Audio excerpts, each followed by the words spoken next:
I said, well, if you can forgive me, God, I don't know how that's possible, but I ask you to sincerely forgive me of all my sins. I've committed so many sins, but if you're really out there, please forgive me of all the things I've done wrong in my life. And there are many. I'm sorry. As I said that, the words disappeared. Fresh words came up. Forgive those who have trespassed and sinned against you. I thought, forgive other people. I can do that. I'm not a revengeful person by nature. I forgive them. As I said that, the face of the Indian taxi driver appeared in front of me. I thought, what on earth is this man doing here? The voice said, will you forgive this man for pushing you out of his taxi tonight and leaving you for dead on the side of the road? I thought, no, you must be joking. Not forgiving him. I mean, I was furious with that guy. And the next minute, the Chinese guy's face appeared in front of me. I thought, what on earth is he doing here? And the voice said, will you forgive this man for not taking you in his car tonight and leaving you to die in the hotel? I thought, no, why should I? You know, I mean, look what they've done to me. So I lay there and I thought, okay, God, if you can forgive me, I don't want to forgive these people. Look what they've done to me. But if you can forgive me, I don't know how that's possible. Then I'll forgive these men. I'll never touch them. I'll never lay my hands upon them. I will forgive them. Let them go. Never seek them out. As I forgave them, their faces disappeared and fresh words came up. Thy will be done on earth as it is in heaven.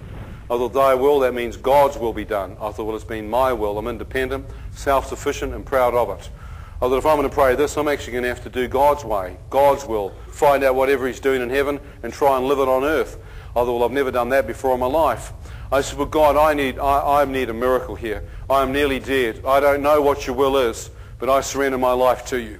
If you can help me through this experience, I will seek you and follow you and do your will all the days of my life. As I finished praying, an incredible radiance and peace filled that ambulance. Somehow deep in my heart, I knew that I'd made peace with my Maker and that I was ready to die. I knew somehow I had really, in my heart of hearts, talked to God. There's a tranquility in my heart. But suddenly the ambulance stopped. Reality hit. I was in an ambulance. I was still dying.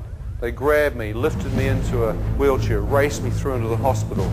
As they raced me through, the nurse tries to take my blood pressure, can't find a pulse. Tries another machine, still can't find a pulse.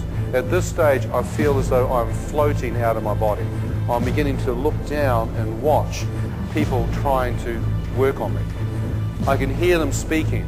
I try and talk and I tell the doctor that I'm nearly dead. I've been stung by 5 jellyfish. He sees my blood pressure results and suddenly I've got nurses and orderlies appearing from nowhere with syringes and I start jabbing them into me. See, this is antitoxin for the poison. This is dextrose for the dehydration. I start trying to smack my hand trying to find a vein. So they just shove it in anyhow until they find something. So I'm watching all this going on and I'm trying to hang in there and the doctor said, that's all we can do for you. I couldn't move, nothing. All I had were my eyelids and they were the only things moving. So I was lying there fighting for life.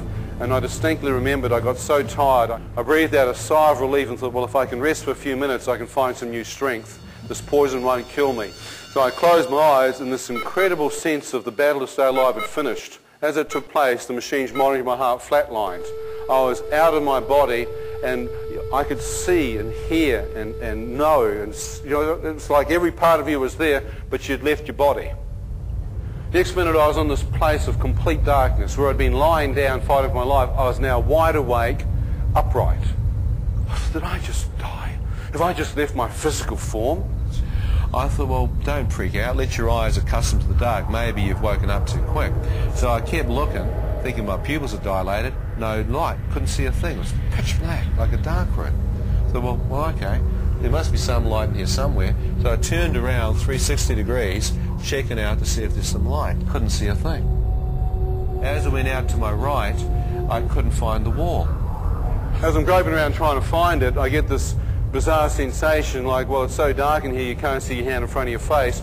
So I lift my right hand up to where my face should be, and as I do, it goes straight through my head as if there was nothing there. So that's impossible. You can't miss your head, it's not that dark. 2 hands. Both hands go straight through. So where's my body? Both hands go straight through. I go for my hands and both go straight through. I thought, where am I? What is this place? As I stood there, I became acutely aware that the darkness wasn't just physical, but there was a cold, evil presence. The entire atmosphere was saturated with a sense of encroaching evil. A demonic power seemed to fill it. I felt as though something was looking at me. I could feel movement coming directly towards me. I began to move back from this terrible sensation. I then heard a man to my right scream at me. He said, "Shut up!" I went, "Shut up!" I said nothing, not realizing that they could hear my inner thought of speech. They thought he'd just tuned me in.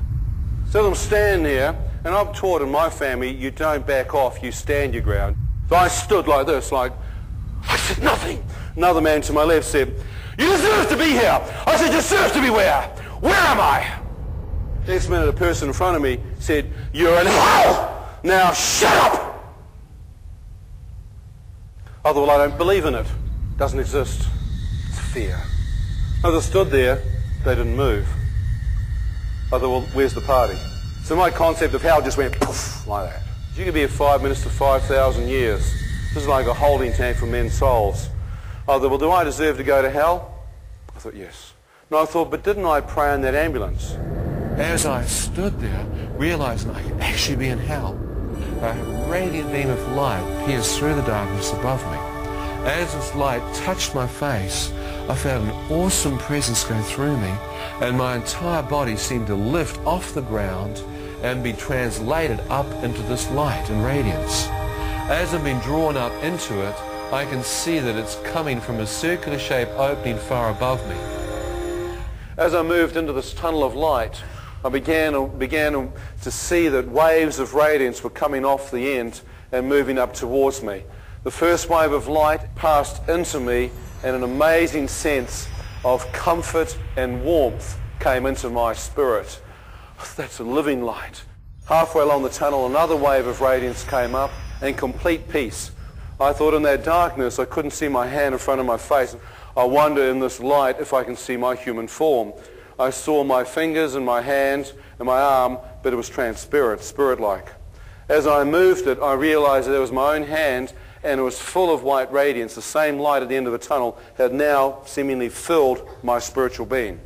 As I moved through this radiant light even closer, another wave of radiance came up. Joy. Unbelievable joy. As I came out of the tunnel, I could see the enormity of the light open up. Radiance seemed to fill every aspect. No darkness, no shadow, just light coming forth from a central core. As I looked, I thought, star systems, constellations, galaxies must find their energy from this light. What on earth is it? Is this just some power in the universe? Is this just some energy force of goodness in the cosmos? Or could there be someone in the light? As I'm looking there, in the center of the light, I hear this voice speak to me of a man, the same person who led me through the Lord's Prayer. He said, "Ian, do you wish to return?" As I heard his voice, I thought, there is someone in there. Return where? Where am I? I looked behind me, and here was the tunnel going back into darkness. I thought, darkness, hospital bed. Have I died? Have I left my human form? Am I standing here out of my body, talking to a being of light who knows my name? Or am I comatized? Am I lying in that hospital bed, eyes shut, having some vision or dream? Am I hallucinating? I thought, this seems awfully real. I thought, if this is real, then yes, I don't know where I am. I want to return. If I'm out of my physical body and dead, I want to go back.